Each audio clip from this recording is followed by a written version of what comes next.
Hello, Seiiti Arata. Even if you are a lazy person, notice that you're not lazy about everything. It depends on the type of task that you need to accomplish. If you have to face an open scope problem, well, you will definitely feel more laziness than if you're facing a closed scope problem. Therefore, a good strategy for becoming a less lazy person is to turn open scope problems into closed scope problems. But what is this?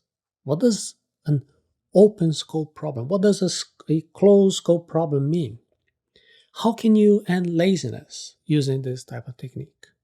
To put into practice, you have to adopt processes, you have to build checklists, and you must transform what was once abstract into a very concrete objective. Laziness diminishes in the face of closed scope problems. A closed scope problem has clarity. In the case of a closed scope problem, you know exactly what steps to take to reach a specific objective. Okay, let me illustrate.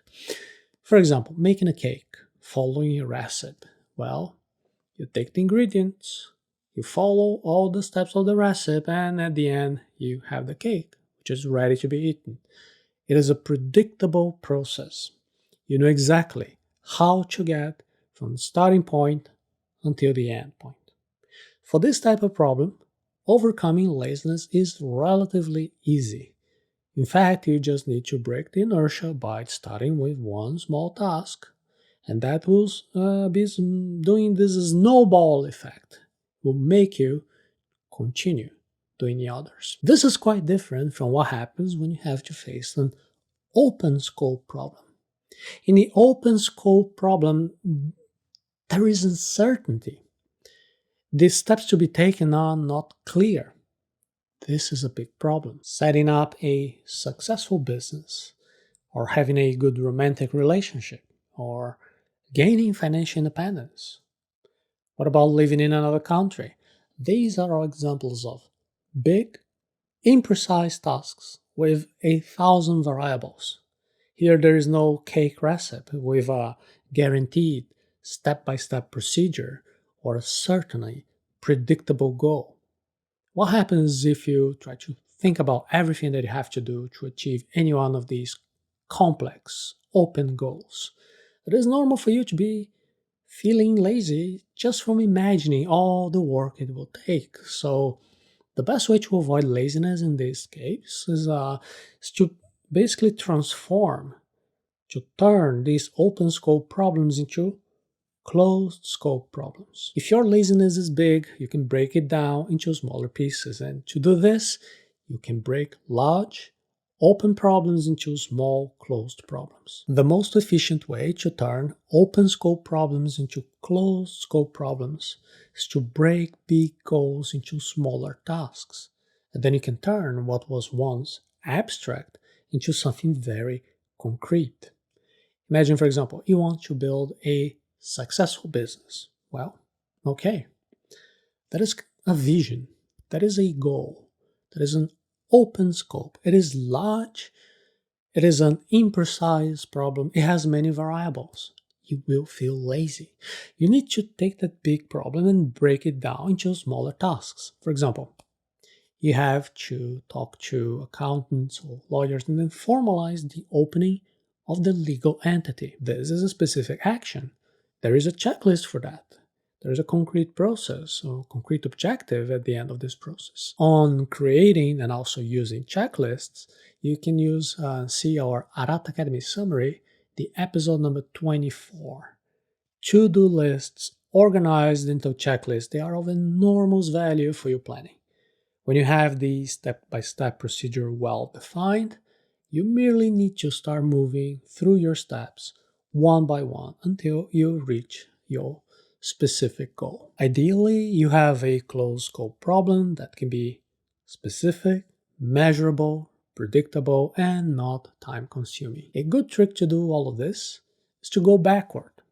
Just think about what are the smaller, specific goals that make up this open scope problem. For each objective, then you think about what is the immediately preceding step, and then the previous one, and then the previous one, and then the previous one. This way, you shape your brain to work with concrete, short-term goals that accumulate over time to solve bigger problems. With small, closed-scope problems, you train your brain in cycles of reward, success, and pleasure. Many people think that they're lazy, but it could just be that these people have very large, imprecise, very difficult goals.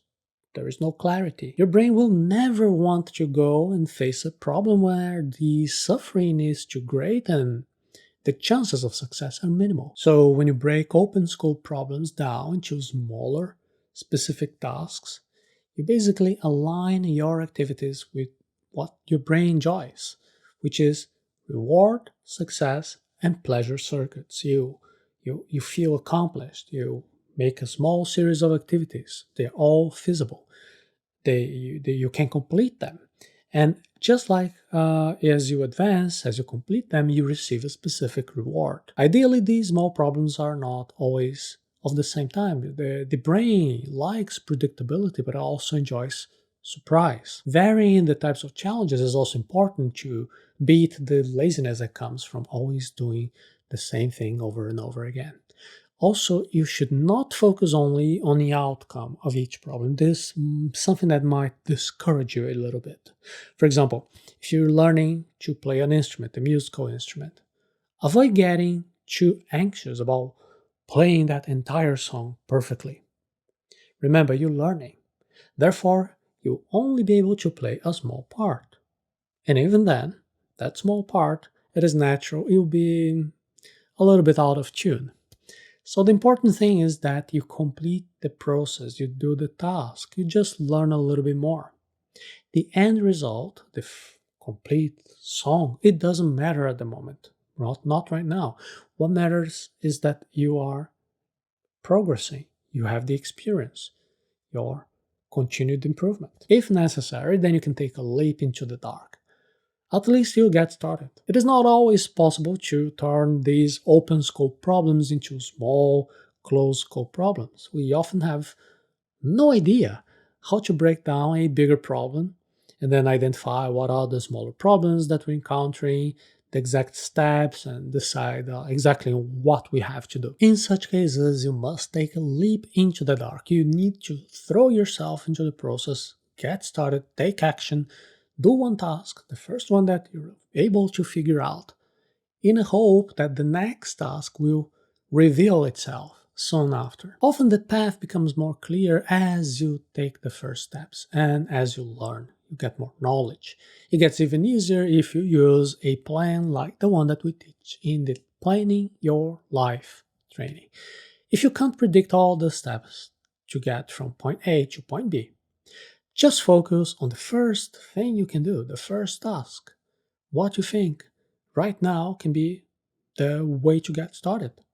Even if you have no idea what will be the expected outcome, keep the focus on the action, and then that will bring you closer to the result than if you just focus on the result itself. The secret to not letting laziness win in these cases is not thinking about the entire process, in the final result, or in the lack of perspective. No.